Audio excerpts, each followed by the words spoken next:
Tuvojas 8. marts un ik viens sevi cienošs kungs, tā mēs dāmas vismaz vēlamies domāt, ir gatavs mūs pārsteigt. Dāns Suker pieaicinot palīgos Lauri Aleksējevu, kas savā virtuvē rada brīnums, piedāvā jums kādu iespēju. Laura receptes ir vienkāršas, viegli pagatavojams, bet vienlaikus neparastas un izcili gardas. Un te jāsaka, ticiet, jums tas ir pa spēkam. Cienījamie vīrieši, es domāju, ka varētu būt īstākais laiks pārsteigt savas mīļās dāmas, proti ar kādu jauku, garšīgu, saldu recepti, kas ir pagatavojami tiešām, ticiet man, nenormāli vienkārši. Ir nepieciešams saldais krējums, želē cukurs, drusku vanīļas cukurs, pāris ogas, drusku garšvielas, tas principā arī ir viss, kas ir. Ja? Liekam vārīties saldo krējumu, visparastāko 35%, kāds nu mums ir. Un paralēli mēs gatavojam arī ogu mērci, izmantojam saldētas zemenes, pievienam drusku ūdeni. Tāda ļoti interesanta lieta kā vanīļas cukurs. Ja? Galvenais nepārāk daudz.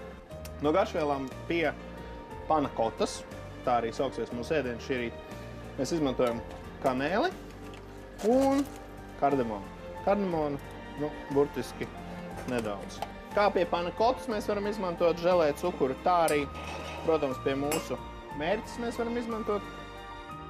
Želejas cukurs multi, želē ar augu valsts recinātāju. Tas ir ļoti svarīgi, tīpaši veģetāriešiem vai cilvēkiem, kas ievēro gavēni, kad jāatturas no dzīvnieku valsts produktiem, tā skaitā želantīna. Šīs cukurs ļauj ātri un ērti pagatavot želeju, augļu tortēm un desertiem. Mūsu saldais krējums ir uzvārījies ar visām garšvielām, pilns ar garšu. Mēs izmantosim atkal želē cukuru, kuru uz tādu krējumu daudzumu būtu nepieciešams likt kādu 1/3 paciņas, varbūt drusku vairāk. Kāpēc želē cukuru? Tikai tam dēļ vien, kad parasti želatīna uzbriedināšana un iejaukšana kādā produktā, tad var sagādāt dažādas pārsteigumus un pārpratumus varbūt, bet šeit nekāda pārsteiguma. Pārsteigums būs tas, kad mums beidzot laikam kaut kas izdosies. Tātad viss vārās, 4,5 karoti.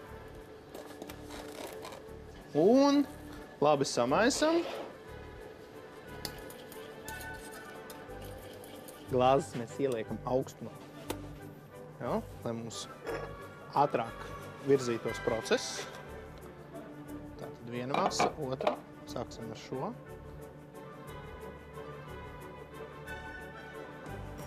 Stingšanas process ir ļoti ātri. Pagaidām, kamēr sastings līdz galam. Tiešām dīvaini, kaut kā mums sanāca šoreiz 4 porcijas, bet tas ir tāpēc vien, ka es domāju, ka ar 1 porciju katram nepietiks. Un tā tad recepte. Saldo krējumu ar kanēļu stānziņām un kardamonu 2 minūtes vāra. Pievieno želejas cukuru multī un vēlreiz uzvāra. Otrai kārtai izmanto svaigas vai saldētas ogas, pievieno garšvielas un cukuru multī un uzvāra. Un tad jau atliek tikai abas gardās kārtas savienot un izrotāt. Tātad dekorējam ar visu, kas vien mums ir pieejams. Vai tie ir kaut kādi cepumi, vai tie ir šokolādes gabaliņi. Šādu interesantu un krāsainu skatu mēs redzam no visām pusēm, un atceraties vienu lietu, ļoti svarīgi. Katram minimums 2 porcijas. Kungi, šīs deserts ir elementāri pagatavojams, prasīs vien 5 līdz 10 minūtes, un garšos pat tiešām teicami. Dāns Sukers sirsnīgi sveic visas sievietes Starptautiskajā sieviešu dienā.